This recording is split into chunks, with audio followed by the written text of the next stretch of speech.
Good morning, class 7th. I'm Sonali and I'm your biology teacher for this session. Okay, so in last video, I gave you the syllabus for UT and that was your first chapter, that is plant tissues.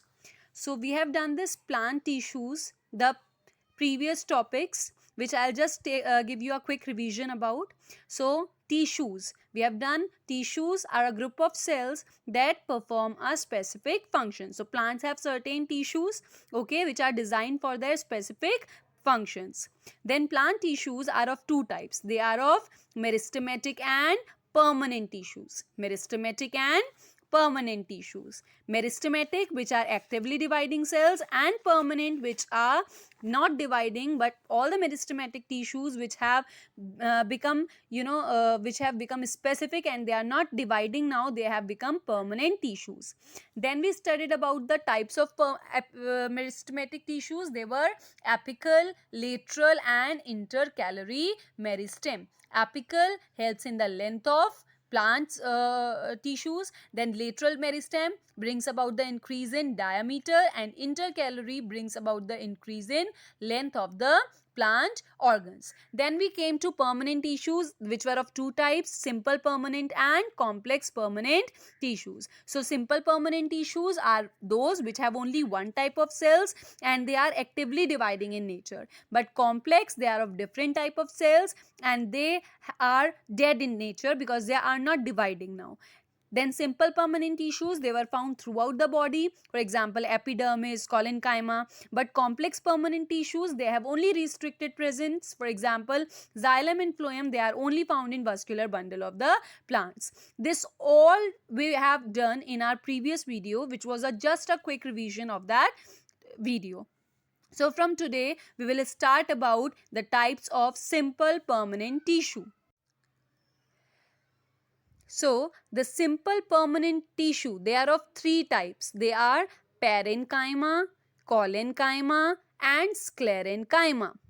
Parenchyma, collenchyma and sclerenchyma. So these three are difference in their nature, they are difference in their occurrence, and because of these features we will just differentiate between the three to make it clear to you. So first difference is based on the nature. Okay, on the basis of nature, parenchyma are living cells, collenchyma they are also living cells, but sclerenchyma are dead cells. Okay, then on the basis of occurrence, parenchyma, they are present in almost all the soft parts of the plant. All the soft parts of the plant, like soft leaves, soft stems, in that tissues, in that parts parenchyma tissue is present. Then collenchyma, they are present in dicot stems, petiole and beneath the epidermis. So you just have to remember they are found below the epidermis of the plant. Then the last one is your sclerenchyma. So sclerenchyma, where does it occur? They are found in all the hard parts, all the outer covering of nuts, seeds. They are almost found in the hard parts of the plants. So this was about the occurrence of the parenchyma, collenchyma and sclerenchyma. Then comes your cell shape. So parenchyma, they are round in shape. Okay, you have to just memorize parenchyma are round in shape. Then collenchyma, they are oval in shape, circular or oval. Then sclerenchyma, they don't have a definite shape. They are variable in shape. Sometimes they can be oval, sometimes they can be circular, sometimes they can be round. So they are variable in shape. They doesn't have a definite shape. Then next comes your difference on the basis of cell wall. Okay, so parenchyma has a thin cellulosic cell wall. It has a thin cell wall because it doesn't have any deposition. Okay, then the next one is your collenchyma. Collenchyma has an uneven thickening of cellulose and pectin. This is very very important. You have to just memorize. Okay, there is a deposition on the cell wall of collenchyma and there is uneven thickening and what deposition is there? It is the deposition of cellulose and pectin material. Okay, then sclerenchyma cell wall is also lignified. Okay, it is also thickened due to the deposition of lignin. तभी तो इसे क्या बोलते हैं? Lignified secondary cell wall, because it has the deposition of lignin. So this will be asked in your exams. What deposition is on the collenchyma cell wall? It is of cellulose and pectin. And what deposition is on sclerenchyma cell wall? It is of lignin. Okay.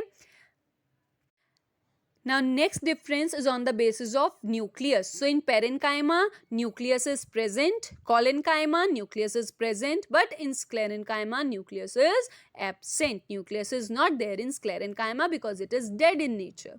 Then vacuoles. Parenchyma has a large vacuole.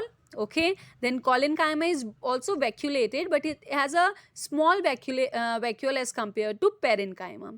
Then in sclerenchyma, as it has no nucleus, it has no vacuole either. Okay, then the last one, which is very important, the functions. Okay, so the function of parenchyma is storage of food and photosynthesis. Okay, storage of food, it helps in the storage of food and photosynthesis also. What is photosynthesis?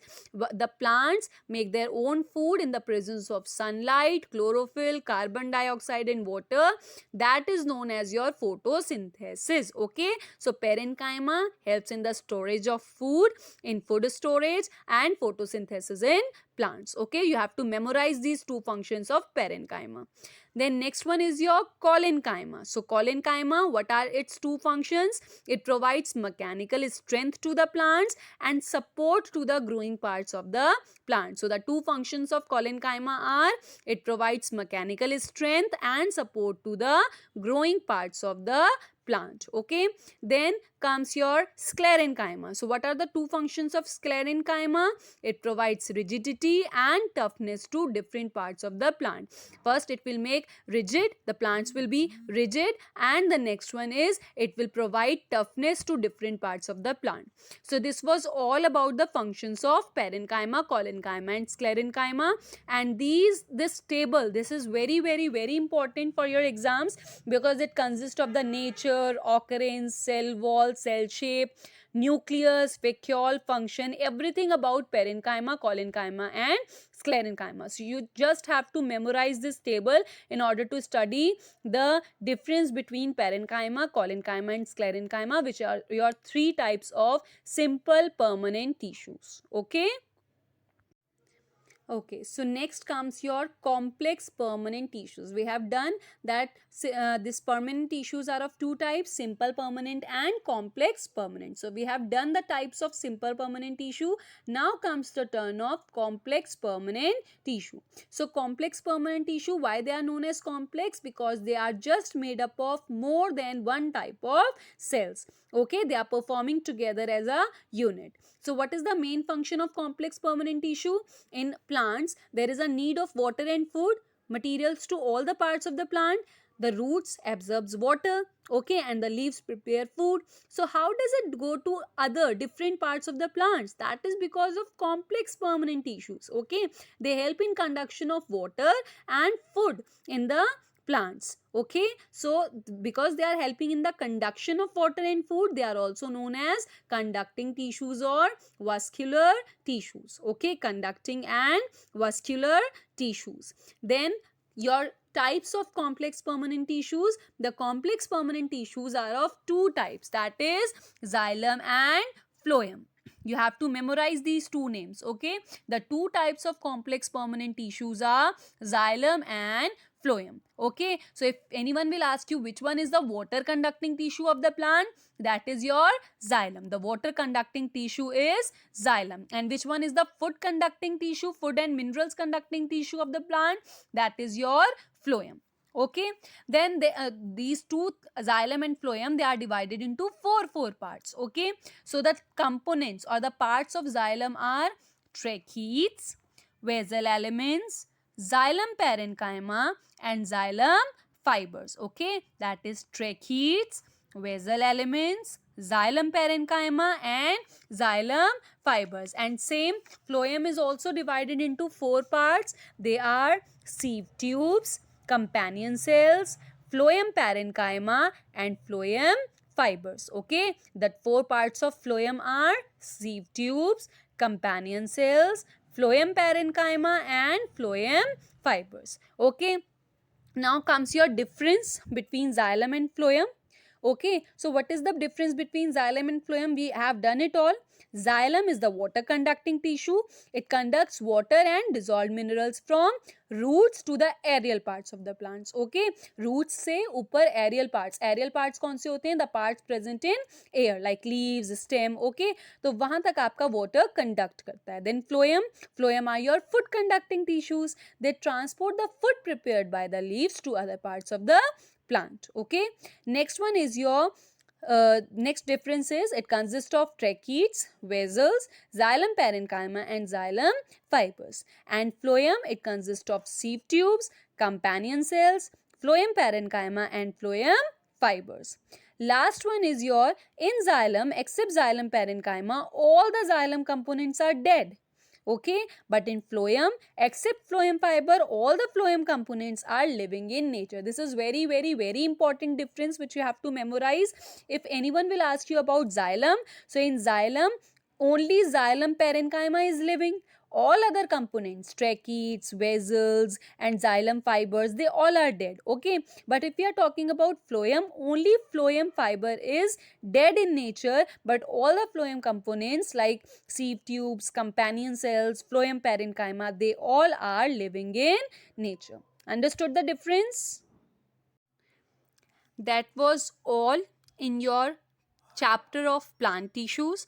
We have done all the types of plant tissues and the further divisions also. Okay, so if you want to just revise, take a quick revision of this chapter, you can come on your page number 9th on your books and that table is given. Okay, so we will just take a quick revision. Plant tissues. Plant tissues, they are a group of cells which in plants which perform a specific function. Okay, then they are divided into 2 types, meristematic tissues and permanent tissues. Okay, meristematic tissues are actively dividing cells. Okay, their cells are actively dividing, so that's why they are helping in the growth of the plant or increase of the plant. Okay, then permanent tissues, in it the cells that cannot divide, because the meristematic tissues which have stopped dividing, they have become permanent tissues. Then comes your types of meristematic tissue. So there are 3 types of meristematic tissues: apical meristem, lateral meristem, and intercalary meristem. Apical meristem increase in the length, then lateral meristem increase in the diameter, and intercalary meristem increase in the length of plant organs. Okay, then comes your permanent tissues types. So permanent tissues are of 2 types, simple permanent and complex permanent. What is the function of simple permanent? It provides mechanical support to the plant, but complex permanent, it transports food and water. Okay, then simple permanent, they are also of 3 types, parenchyma, collenchyma, and sclerenchyma. We have done the difference. Only the thing which you have to learn is collenchyma, parenchyma cell wall is very thin. Collenchyma, it is uneven thickening due to the presence of cellulose and pectin, and sclerenchyma, thickened cell walls due to the deposition of lignin. Okay, then comes your types of complex permanent tissues, xylem and phloem. Okay, so xylem tissues, they carry water and minerals from roots to different parts of the plants, and phloem tissues, they carry prepared food by the leaves to other plant parts, and vice versa. Then comes your types of parenchyma tissues also. They are of also 2 types, photosynthetic parenchyma and storage parenchyma. So some tissues are performing the function of photosynthesis, while others are performing for the storage of food. So this all was about your chapter of plant tissues. Here we end up this plant tissues. So till the time I give you the next video about this chapter, in next video we will discuss the answers, exercises, question answers, everything. So till the time, keep on revising, okay, and then you can do the answers from the next video. Thank you so much.